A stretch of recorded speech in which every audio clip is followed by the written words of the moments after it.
Bienvenue à tous dans l'interview d'Africa 24 qui se tient ici à Marrakech en marge des travaux des assemblées annuelles du groupe de la Banque mondiale et du Fonds monétaire international. Et j'ai avec moi sur ce plateau l'éditorialiste chez I24, Michael Darmon. Bienvenue sur le plateau d'Africa 24. Bonjour.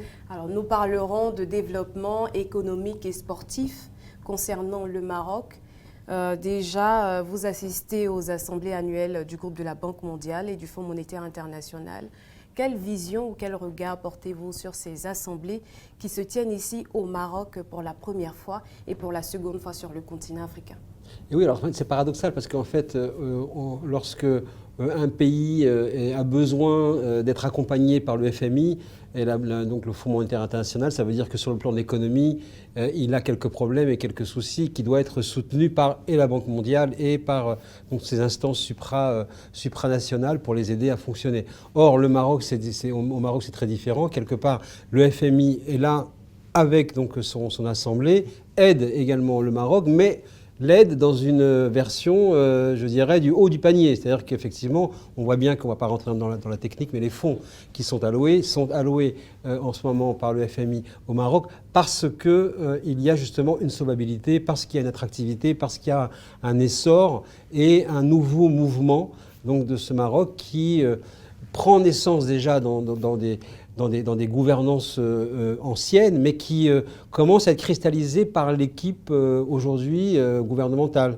Vous avez par exemple la ministre actuelle des Finances, Madame Nadia Feta Alaoui, qui, dans une interview dans le magazine Forbes, vient de rappeler les termes et l'approche du roi du Maroc, Mohamed VI, qui, à Abidjan en 2014, avait dit « il faut faire confiance à l'Afrique, il faut que l'Afrique fasse confiance à l'Afrique ». Ça, c'était un grand moment de renouvellement et le point de départ d'une nouvelle approche donc, initiée par le roi du Maroc et tout l'exécutif qui justement a visé à faire du Maroc à la fois une puissance régionale africaine, ce à quoi on est en train d'assister, et en même temps, on va dire, le partenaire du sud de l'Europe le plus fiable.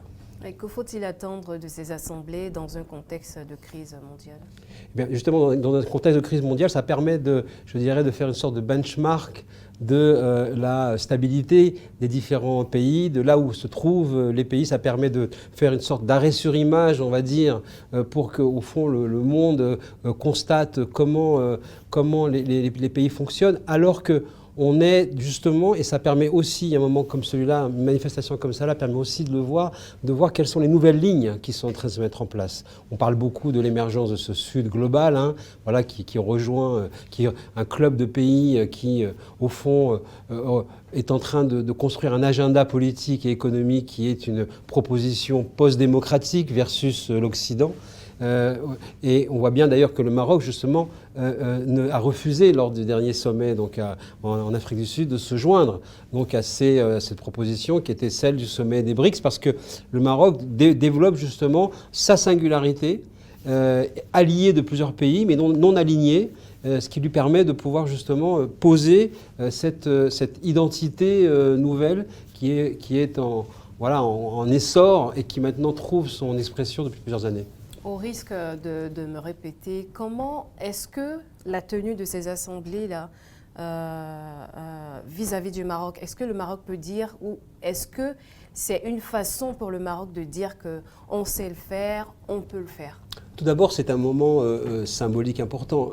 Cette assemblée, cette manifestation, ce rassemblement aurait pu être annulé. Parce qu'il y a eu quand même quelques semaines ce drame terrible du séisme donc, ici au Maroc, dans toute la région du Maroc, autour de l'Atlas. Et on a de peine à se souvenir tellement les choses vont vite, les drames s'enchaînent aux drames.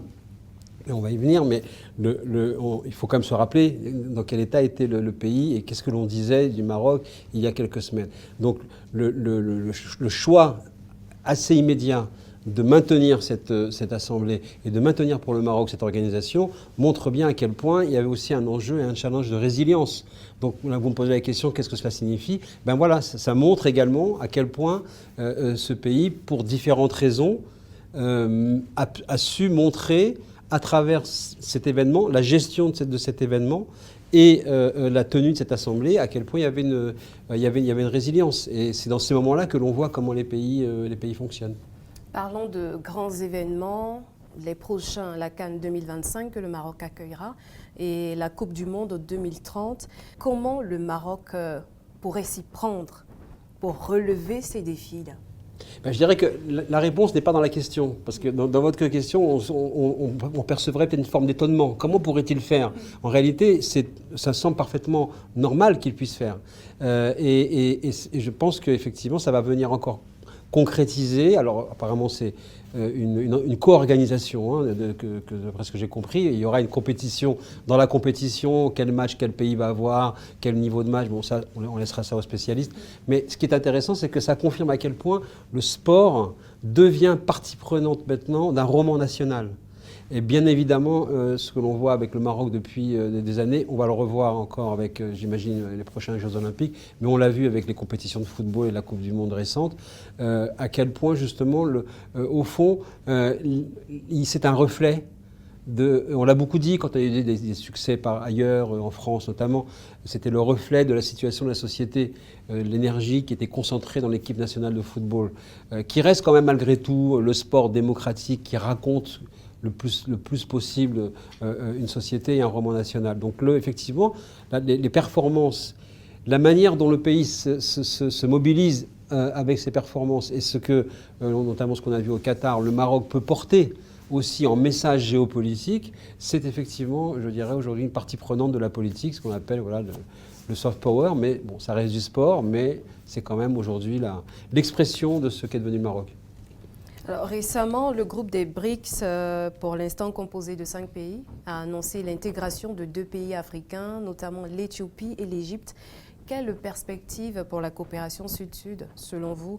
Et doit-on s'attendre à des changements vis-à-vis de la coopération nord-sud et miser plus sur la coopération sud-sud? Alors là, je serais plus sceptique, parce qu'en réalité, ce que l'on sait dans ce qui s'est passé au sein de ce sommet des BRICS à Johannesburg, c'est qu'au fond, il y avait un agenda africain qui était posé, mais ça n'a pas fonctionné. Et en réalité, les Chinois sont venus avec leur agenda politique pour dire nous allons poser une gouvernance contre l'Occident et devenir, au fond, l'anti-G7 et le G7 non occidental et non, on va dire, post-démocratique, comme ils disent. Et donc la seule solution était d'accéder à ces demandes d'élargissement et de faire que les pays africains puissent intégrer également ce club.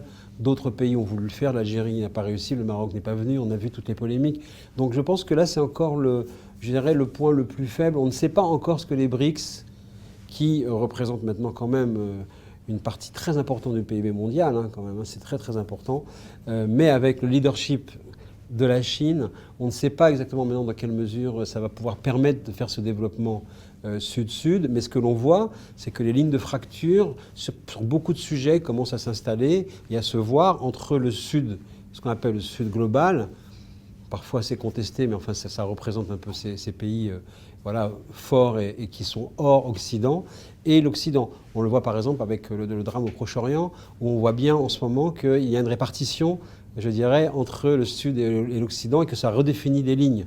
Donc le Maroc est au cœur de toutes ces évolutions. On est dans un monde qui change. Ce qui se passe au Moyen-Orient est considérable. Ce qui se passe dans les États du Golfe, en Arabie Saoudite, c'est considérable.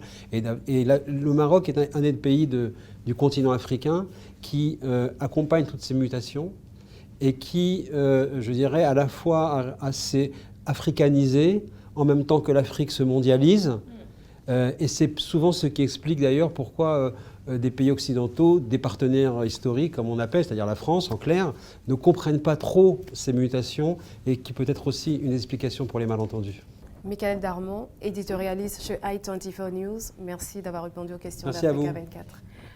Merci, c'était l'interview d'Africa 24. L'information continue sur Africa 24.